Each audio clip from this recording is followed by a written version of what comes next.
In this JavaScript snippet, we're going to look at how to use the JavaScript String Contains function to work out if a string contains another.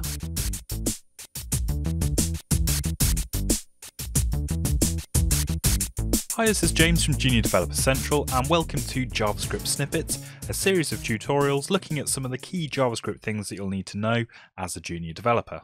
If you have a second, don't forget to subscribe to support the channel and for more web development tutorials. Okay, so this is quite a common scenario. You have a string and you want to make sure that it contains another string.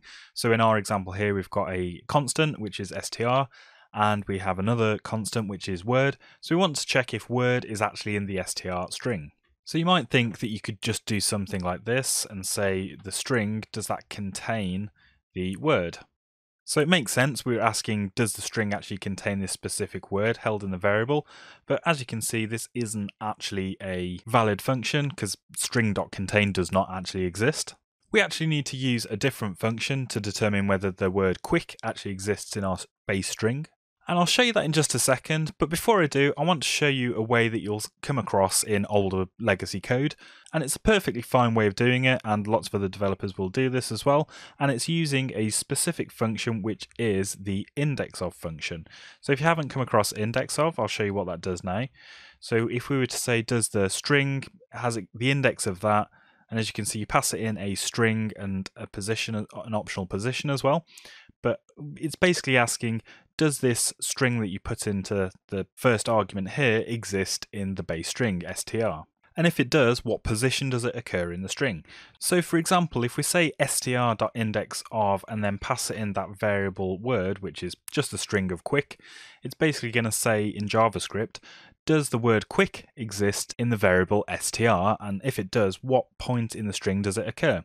And if we run that code, you'll see it comes back and it says it's in position 4. So if we count across, you can see that t is in 0, h is in 1, e is in 2, and the space is in 3. So at position 4 is where the string quick actually appears in the base string.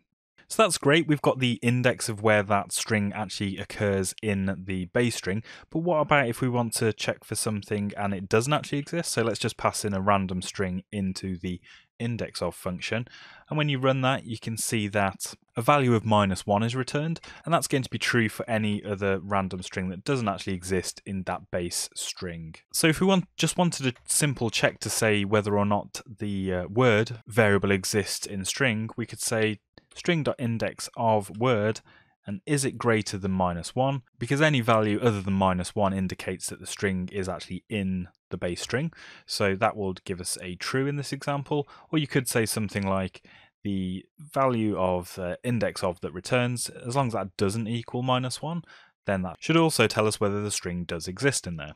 So the reason I showed you this version first is because it's compatible with all browsers. You'll see it in a lot of legacy code, and it's still fun to use this technique. A lot of developers do it this way. But if you don't have to worry about older browsers and you want a bit more of a succinct and easier way to write the check of whether a string exists, what you can actually do is use a function that is built into all string objects, which is the includes function.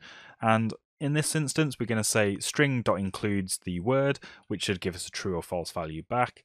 And of course, quick is still in our base string, so that should work okay. And if we were to put in a random string again, you'll see that's now telling us false. So string.includes is a really clean way of writing it, and if you were thinking of, when you first started watching this video, to use .contains on a string, then this is the actual like-for-like replacement for it. So this is probably the best approach to use if you don't have to support any older browsers, or if your code's getting run through some transpilation so that it makes it compatible with older browsers. And it does exactly the same thing as the indexOf technique that we used a second ago, but it's handy to know both techniques. As I say, you might come across the indexOf function in a lot of older code.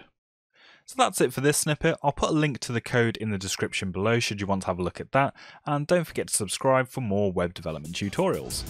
Bye for now.